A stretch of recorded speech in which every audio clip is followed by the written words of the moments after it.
Hello दोस्तों, इस episode की स्टार्टिंग में यू हाओ के ऊपर यान फैंग लगातार अपनी इविल आइज से अटैक किए जा रहा होता है। वहीं पे यू हाओ तुरंत अपने चारों तरफ आइज शील्ड बना करके खुद को प्रोटेक्ट कर रहा होता है। और दूसरे साइड जियाओ जियाओ लगातार तांग बाई को सप्रेस करने में अपनी पूरी जी जान लगा के उसे सप्रेस करने में लगी होती है। और साथ में यू हाओ की अदर टीम इतनी ज़्यादा घायल हो चुकी होती है कि वो लोग यहाँ पे सही ढंग से खड़े नहीं हो पा रहे होते हैं। तभी यू हाओ कहता है कि अब वक्त आ चुका है कि मैं यहाँ पे अपनी पहले ट्रम्प कार्ड को चल दूं। ये कहने के साथ यू हाओ तुरंत अपनी एब्सोल्यूट आई को एक्टिवेट करता है और तुरंत काफ़ी पावरफुल पाम अटैक सीधा ही उस यांग फैंग के ऊपर करके उसे और दूर ढकेल देता है कि यहाँ पे उसे अच्छे तरीके से टाइम मिल सके कि वो अपनी एब्सोल्यूट आई को इवॉल्व कर सके। और तभी यू हाओ के पीछे उसकी एब्सोल्यूट आई अपीयर हो जाती है और वो धीरे धीरे करके अपनी सेकेंड अवेकिंग की ओर बढ़ रही होती है, जिसे देख करके बॉडी सेक्ट वाले एकदम हैरान हो जाते हैं। वहीं पे प्रिंसेस वीना कहती हैं कि यू हाओ यहाँ पे अपनी एब्सोल्यूट आई की सेकेंड अवेकिंग कर रहा है, जो कि सिल्वर लेवल की मार्शल सोल है। और तभी हम यू हाओ को देखते हैं जो कि वहाँ पे अपनी एब्सोल्यूट आई की सेकेंड अवेकिंग कर चुका होता है और वो वहाँ पे काफ़ी पावरफुल एक ब्लास्ट भी साथ में कर देता है, जिसकी वजह से चारों तरफ रोशनी बिखर जाती है। और हम वहाँ पे यू हाओ को देखते हैं जो कि काफ़ी गुस्से में अपने सामने यांग फैंग को देख रहा होता है। वहीं पे यांग फैंग का पूरा सर चकरा जाता है और वो अटैक करना यहाँ पे बंद कर देता है। और यहाँ पे यू हाओ ने पल भर में पूरे मैच की सिचुएशन को पलट करके रख दिया होता है। वहीं पे वोंग यू हाओ की सेकेंड अवेकिंग को देख करके कहती है कि जब मैं यू हाओ के साथ फॉरबिडन लैंड में गई थी तो यू हाओ को वहाँ से जो फ्लावर लेडी थी उसने यू हाओ को एक आइस क्रिस्टल फ्लावर दिया था और उसने यू हाओ से कहा था कि अगर यू हाओ इससे खा लेता है तो यू हाओ की जो एब्सोल्यूट आई की पावर है वो बहुत जल्दी इवॉल्व हो सकती है। मगर यू हाओ ने तो उसकी बात तुरंत बिना ही सोचे मान ली थी और उससे वो आइस क्रिस्टल ले लिया था। मैं वहाँ पे यू हाओ को बहुत ज़्यादा रोकने की तो कोशिश कर रही थी, मगर यू हाओ मेरी बात नहीं सुना और तुरंत उस आइस क्रिस्टल फ्लावर को खा लेता है, जिसकी वजह से मुझे डर तो था, मगर मैं यकीन नहीं कर पा रही हूँ कि आज यू हाओ ने उस फ्लावर का यूज करके अपने सेकेंड अवेकिंग को कंप्लीट कर लिया है। तभी तांग वोटोंग खड़ी होती है और कहती है कि फाइनली यू हाओ ने यहाँ पे अपनी स्पिरिचुअल आई की पावर को अवेक कर लिया है और इसने अपने पहले ट्रम्प कार्ड को यहाँ पे चल दिया है। वहीं पे यांग फैंग गुस्से में आकर के लू गैन से कहता है जा करके यू हाओ को यहाँ पे मसल करके रख दो। वहीं पे लू गैन अपने मोटे शरीर के साथ सीधा ही यू हाओ के ऊपर बढ़ जाता है अटैक करने के लिए। काफी पावरफुल पंच वो यू हाओ के ऊपर कर देता है। वहीं पे यू हाओ तुरंत अपने राइट हैंड से उसके राइट हैंड पंच को वहीं पे ब्लॉक कर देता है, मगर तभी गू अपने लेफ्ट हैंड से सीधा ही यू हाओ के ऊपर दूसरा पंच कर देता है।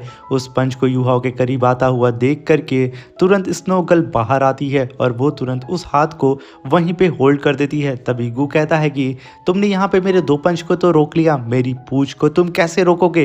ये कह करके वो सीधा ही यू हाओ के ऊपर अपनी पूंछ से अटैक कर देता है। ये देख करके टांग वोटोंग एकदम डर जाती है कि अब क्या होगा। वहीं पे स्नोगल भी पलट करके यू हाओ को देख रही होती है और वो काफ़ी घबरा रही होती है, मगर तभी यू हाओ अपने लेफ्ट हैंड में जो आइस जमी थी उसे पूरी तरीके से क्रैक करना शुरू कर देता है और वो अपने लेफ्ट हैंड को रिलीज करके सीधा ही उस मोटे गू के अटैक को होल्ड करने जा रहा होता है। यू हाओ को ऐसा करता हुआ देख करके होली स्पिरिट सेक्ट का टीचर एकदम शॉक्ड हो जाता है और वो कहता है यानी कि यू हाओ का लेफ्ट हैंड भी यहाँ काम करता है। तभी यू हाओ अपने लेफ्ट हैंड से सीधा ही एक पंच करके यहाँ पे उस मोटे की पोच को पीछे ढकेल देता है। और ये सीन सच में काफ़ी ज़्यादा शानदार होता है क्योंकि यू हाओ ने यहाँ पे जो कारनामा किया था किसी ने भी ये सोचा नहीं था। और तभी स्नोगल और यू हाओ मिल करके उस मोटू को पीछे ढकेल देते हैं, जिसकी वजह से वो मोटू पीछे जाता है और तभी यू हाओ और स्नोगल काफ़ी पावरफुल पंच अटैक सीधा ही उस मोटू के ऊपर करके उसे घायल करके हवा में उछाल देते हैं। और बिना वक्त ज़ाया किए यू हाओ और स्नोगल वहाँ पे आइस एक्सप्लोजन अटैक को समन करते हैं और उस मोटू को वहीं हवा में ब्लास्ट करके रख देते हैं। ये अटैक इसलिए पॉसिबल हो पाता है क्योंकि यू हाओ ने बहुत पहले ही इस मोटू के ऊपर अपने आइस अटैक से अटैक किया था, जिसकी वजह से इस मोटू के पूरी ब्लड लाइन में यू हाउ का पॉइजन फैल चुका था। इसी वजह से ये आइस एक्सप्लोजन हो पाया था। मगर हम देख पाते हैं कि इस मोटू को यहाँ पे कुछ ज़्यादा फर्क नहीं पड़ता है, बल्कि पूरे के पूरे अरीना का जो शील्ड होता है वो तक क्रैक हो जाता है। मगर यहाँ पे वो मोटू सिर्फ थोड़ा ही बहुत घायल होता है। तभी यांग फैंग कहता है कि अगर यहाँ पे गू के ऊपर 7th लेवल के सोल गाइड वेपन से भी अटैक किया जाए तो उसे कोई फर्क नहीं पड़ता है।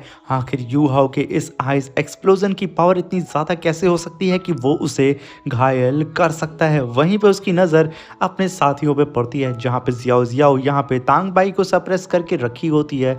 वहीं पे अब कू गैंग की भी हालत ख़राब हो चुकी थी। ये देख करके यांग फैंग भड़क जाता है और वो अपनी ईवल पावर को रिलीज़ करते हुए कहता है कि भले ही यहाँ पे मेरे पूरे साथी मर क्यों ना जाएं, मैं अकेले ही यहाँ पे तांग सेक्ट को ख़त्म करने की हिम्मत रखता हूँ। तभी यांग फैंग कहता है कि यू हाउ, आज मैं तुझे मार करके तेरी सोल को 45 दिनों तक रिफाइन करूंगा। तुझे मैं इस कदर तड़पाऊंगा कि तू मुझसे हर दिन मौत की भीख मांगेगा, मगर मैं फिर भी तुझे नहीं मारूंगा। ये कहने के साथ वो अपनी इविल आइस पावर को चारों दिशाओं में फैलाना शुरू कर देता है, जिसे देख करके यू हाउ तुरंत टांग वोटोंग से कहता है कि हमें जल्द से जल्द यहाँ से भागना चाहिए। मगर यांग फैंग वहाँ पे एक टोर्नेडो को क्रिएट करके उन दोनों को ही हवा में उड़ाने लगता है। यहाँ पे अब यू हाउ और टांग वोटोंग के लिए बहुत देर हो चुकी थी, क्योंकि अब वो यांग फैंग अपना फाइनल अटैक करने वाला होता है। ये देख करके यू हाउ की पूरी टीम एकदम सदमे में आ जाती है, क्योंकि यांग फैंग ने अपने पूरे के पूरे बैटल फील्ड में अपने इविल फॉग को फैला चुका होता है। और यहाँ पे टांग वोटोंग और यू हाउ वो दोनों ही एक दूसरे को पकड़ने की कोशिश करते हैं कि वो लोग यहाँ पे फ्यूजन टेक्निक को परफॉर्म कर सकें और इस यांग फैंग को रोक सकें। मगर तभी यांग फैंग हंसते हुए कहता है कि बच्चे, अब बहुत देर हो चुकी है, तुम सब के सब यहाँ पे मरने के लिए तैयार हो जाओ। ये कहने के साथ वो अपनी इविल फॉग से काफ़ी पावरफुल अटैक यू हाउ और टांग वोटोंग के ऊपर कर देता है, जिसकी वजह से वो दोनों ही धीरे धीरे करके एनर्जी फॉर्म में आने के साथ डिसअपीयर हो जाते हैं। यहाँ पे यांग फैंग यू हाउ और टांग वोटोंग को मारने के बाद पागलों की तरह वहाँ पे जोर जोर से हंसते हुए रोर करना शुरू कर देता है। और तभी हम देखते हैं कि आसमान से बारिश भी होने लगती है। और इधर यांग फैंग का तो खुशी का ठिकाना ही नहीं होता है कि उसने यहाँ पे यू हाउ और टांग वोटोंग को पूरी तरीके से इस दुनिया से मिटा दिया है। वो वहाँ पे अपनी खुशी का जश्न मना रहा होता है कि आज उसने वो कारनामा कर दिया है जो कारनामा किसी ने भी अब तक इस मैच में नहीं किया था। और तभी हम यू हाउ की टीम को देखते हैं, जो कि सबकी आंखों में नमी होती है। सब के सब वहाँ पे रोना शुरू कर देते हैं, क्योंकि किसी ने भी ये नहीं सोचा था कि उन लोगों की आंखों के सामने यू हाउ और टांग वोटोंग मारे जाएंगे। यहाँ पे टीचर जियाओ को तो यकीन नहीं होता है कि यू हाउ इस नॉर्मल सी इविल आइस से मारा जा सकता है, बल्कि यू हाउ के पास तो एब्सोल्यूट आइस की पावर थी। आखिर ये कैसे हो सकता है कि यू हाउ यहाँ पे पाउडर फॉर्म में आकर के एकदम बिखर चुका है। उन्हें तो यहाँ यकीन नहीं होता है। और वहीं पे यू हाउ के सारे दुश्मन खुश हो रहे होते हैं, जहाँ पे प्रिंस जूतियान और होली स्पिरिट सेक्ट का लीडर, उन लोगों की तो खुशी का ठिकाना नहीं होता है कि उन लोगों ने यहाँ पे यू हाउ को मार दिया है। मगर तभी एक बारिश की बूंद सीधा ही यांग फैंग के बगल से गुजरती है और उसके अंदर यू हाउ की छवि होती है, जिसे सेंस करके यहाँ पे यांग फैंग हंसते हुए तुरंत चुप होता है और पीछे की ओर अपनी आंख फाड़ के देखने लगता है कि अभी यहाँ क्या हुआ है। ये कह करके वो एकदम घबरा जाता है। वहीं पे हम आसमान में यू हाउ की छवि को देखते हैं, जिसे देख करके पूरी ऑडियंस एकदम दहल जाती है कि क्या यू हाउ जिंदा है। और तभी वो ड्रैगन यान फैंग भी चटपटाते हुए आसमान की ओर देखने लगता है, जहाँ पे टांग वोटोंग भी उसे नजर आती है। और तभी यू हाउ का कज़न ब्रदर तुरंत टीचर जियाओ से कहता है कि टीचर जियाओ वो देखिए, यू हाउ और टांग वोटोंग वो दोनों ही अभी जिंदा हैं। तभी टीचर जियाओ कहती हैं तो आखिर यहाँ पे मरा कौन है।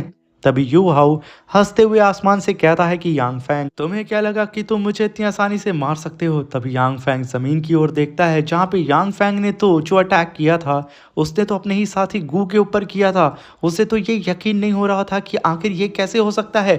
तभी रेफरी अनाउंस करता है कि होली स्पिरिट सेक्ट का मेंबर गू मारा जा चुका है और वो इस मैच से बाहर होता है। ये सुन करके सब एकदम दहल जाते हैं और पूरी ऑडियंस वहाँ शांत हो जाती है। और तभी यू हाउ और तांग वोटोंग हंसते हुए सीधा ही यांग फैंग के सामने अपीयर होते हैं और कहते हैं कि कैसा लगा, ये मेरा दूसरा ट्रम्प कार्ड था। जिसे सुनकर के होली स्पिरिट सेक्ट का टीचर आंख बबूला हो जाता है और वो अपनी स्टिक को तोड़ देता है।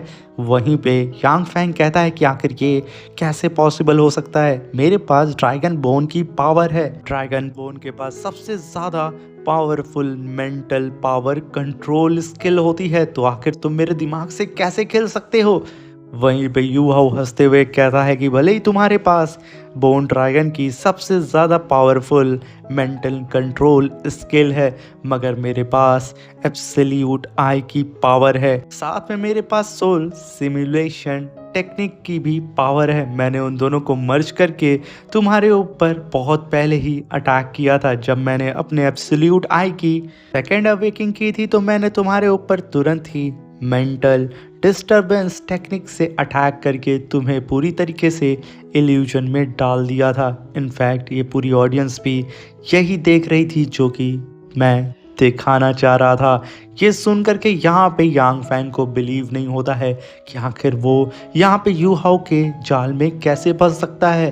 तभी यांग फैंग पागलों की तरह इधर उधर चिल्लाना शुरू कर देता है और कहता है कि भले ही तुमने यहाँ पे मेरे हाथों से मेरे एक साथी को मरवा दिया है, मगर यू हाउ अभी भी मैं तुम्हारे सामने खड़ा हूँ। मैं यहाँ पे अपने बोन ड्रैगन की ट्रू फॉर्म का इस्तेमाल करके तुम्हें यहाँ पे मसल करके रख दूंगा। ये कहने के साथ वो वहाँ पे रोर करने लगता है और अपनी पावर को अवेक करना स्टार्ट कर देता है। यहाँ पे यांग फैंग अपनी इविल आइज पावर को भी नेक्स्ट लेवल तक अपने ब्लड एसेंस को जला करके आगे बढ़ा रहा होता है। इसे सेंस करके यू हाउ तांग वोटोंग से कहता है कि सब के सब यहाँ पे अलर्ट हो जाओ। ये कहने के साथ वो सीधा ही उस यांग फैंग को देखता है, जहाँ पे यांग फैंग कहता है कि यू हाउ मैं तुझे मार करके तेरी पूरी सोल को सोलो आज के आज ही करूँगा, तूने हद पार कर दी है। वहीं पे यू हाउ कहता है कि अगर तू ये आजमाना चाहता है तो तू मुझ पे अटैक करके आजमा सकता है, मैं तेरे ठीक सामने खड़ा हूँ। वहीं पे बॉडी सेक्ट का एल्डर भी यू हाउ की ऐसी काबिलियत को देख करके काफ़ी ज़्यादा गर्व महसूस कर रहा होता है। वहीं पे यू हाउ अपने एब्सोल्यूट आई की पावर को एक्टिवेट कर देता है, मगर जब यू हाउ यहाँ पे यांग फैंग की इस इविल पावर को देखता है वो कुछ पल के लिए दंग हो जाता है, क्योंकि यांग फैंग ने अपने ब्लड एसेंस को पूरी तरीके से बर्न करके अपनी इविल आइज की पावर को नेक्स्ट लेवल तक बूस्ट करना स्टार्ट कर देता है। और यांग फैंग बिना वक्त ज़ाया किए यू हाउ और उसकी पूरी टीम के ऊपर लगातार इविल आइज से अटैक करने लगता है, जहाँ पे उसकी पूरी टीम यहाँ पे खुद को बचा रही होती है। वहीं पे यू हाउ तांग वोटोंग से कहता है कि यांग फैंग ने यहाँ पे अपने ब्लड एसेंस को बर्न करके अपनी पावर को नेक्स्ट लेवल तक बूस्ट कर लिया है। भले ही यहाँ पे अगर कोई दाव लव लेवल का कल्टीवेटर क्यों ना आ जाए, वो अभी यांग फैंग के सामने टिक नहीं सकता है। इसलिए मुझे यहाँ पे अब अपने थर्ड ट्रम्प कार्ड को बाहर निकालना होगा। ये कहने के साथ यू हाउ तुरंत वहाँ पे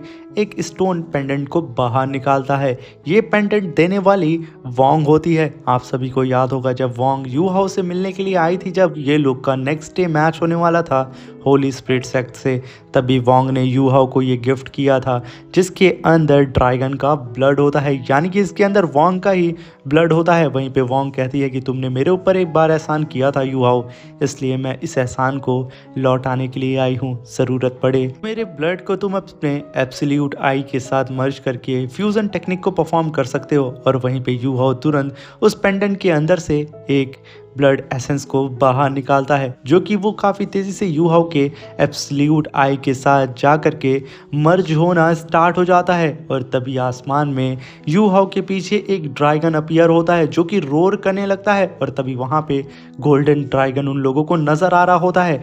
और तभी टीचर जियाओ ये देख करके समझ जाती हैं कि यू हाउ की यहाँ पे मदद करने वाली और कोई नहीं वोंग है।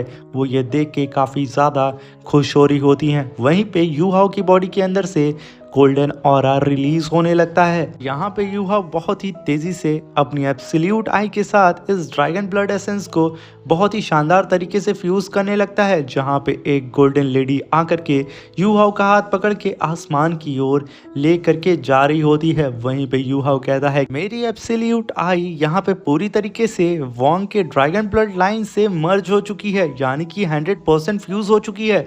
अगर मैं यहाँ पे वोंग से फ्यूज हो सकता हूँ तो ज़रूर यहाँ पे टांग वोटोंग भी मुझसे यहाँ पे फ्यूज हो सकती है। यानी कि यू हाउ यहाँ पे प्लानिंग कर रहा होता है 3 फ्यूजन टेक्निक को, जो कि अब तक की सबसे ज़्यादा खतरनाक फ्यूजन टेक्निक होती है। और तभी हम यू हाउ की आई को देखते हैं, जैसे ही वो अपनी आंख को खोलता है उसकी आंख पूरी तरीके से ड्रैगन में चेंज हो चुकी थी। तभी यू हाउ तुरंत वहां पे टांग वोटोंग को आवाज देता है कि वो यहाँ पे उसके साथ भी फ्यूजन करना चाह रहा था, और तभी टांग वोटोंग तुरंत उड़ करके उसका हाथ पकड़ लेती है और यहाँ पे वो दोनों ही अपने ट्रिपल फ्यूजन टेक्निक को परफॉर्म करने लगते हैं, जिसे trinity martial soul fusion technique कहा जाता है। और तभी हम देखते हैं कि इन तीनों की फ्यूजन टेक्निक का नाम होता है purple gold butterfly dragon transformation technique. और तभी यू हाउ के पीछे एक नया ही trinity martial soul fusion technique appear होती है, जो कि काफ़ी ज़्यादा विशाल और उतनी ही ज़्यादा खतरनाक नज़र आ रही होती है। और इसी के साथ हमारा ये शानदार सा एपिसोड ख़त्म हो जाता है। और मेरे प्यारे दोस्तों, कमेंट बॉक्स में ज़रूर बताइएगा कि क्या यू हाउ वोंग और टांग वोटोंग दोनों से ही फ्यूचर में शादी करेगा या नहीं। और साथ में इसका नेक्स्ट एपिसोड बहुत ही ज़्यादा एक्शन से भरा हुआ है, तो जल्दी से चैनल को सब्सक्राइब कर दीजिए और मेरे चैनल के साथ बने रहिएगा। और साथ में अपने दोस्तों के साथ भी इस वीडियो को ज़रूर शेयर करिएगा, और इस वीडियो का लाइक एम भी जो कि 1000 है प्लीज़ कंप्लीट करिएगा। तब तक के लिए अपना ख्याल रखें, सावधान रहें।